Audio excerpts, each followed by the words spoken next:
true it is when we see that in the face of Russian aggression in Georgia, the would-be European state can neither agree a policy nor can it deploy the armed forces necessary to prevent further aggression, potentially against the Baltic or the Central European states. The speech concluded with a rallying cry for Britain not to withdraw into isolation, not for new documents nor treaties, but for practical steps forward. It was a call that Europe should be a family of nations understanding each other better, appreciating each other more, doing more together, but relishing our national identity no less than our common European endeavour. That, ladies and gentlemen, was the speech which earned the unremitting hostility of the Brussels establishment and their fellow travellers on the train to the Euro Republic. And they're still there, in Parliament, in the civil service, in the Tory party, and indeed in the Cabinet itself.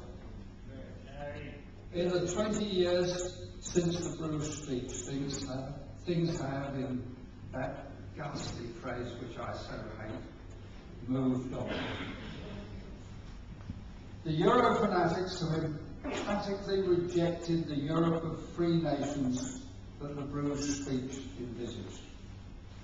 And the European Economic Community, for which Lady Thatcher and I voted in 1972, and which the British people endorsed in 1975. When the peoples of the states of Europe are allowed to express their view, they vote for Bruges, not Brussels.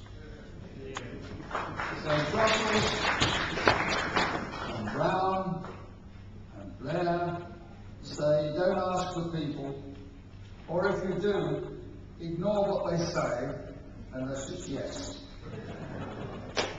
Which had until recently left us with just three options. First, we could repudiate our history, our law, our constitution, in favour of collectivism, statism and corporatism of Germany, Spain, Italy and France.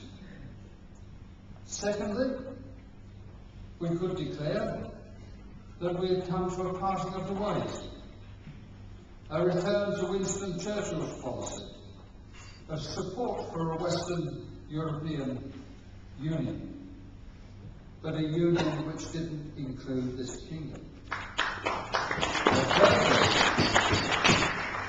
We could try to persuade our partners to follow the Bruges agenda, but then what would have been our bottom line? A real permanent change, or a few transient token gestures. Our fourth option, to negotiate a separate relationship, a permanent one, not a transient one, with the other 26, seemed to me to be more theoretical than likely to succeed. It had to be explored, but it was more likely to be a stage in making our exit than a process leading to a long-term new arrangement. So I concluded that it became clear beyond argument, beyond the self-deception, that General de Gaulle was right in his assessment 40 years ago that the United Kingdom would not fit into the Europe of the six, let alone the Europe which has evolved since then. Indeed,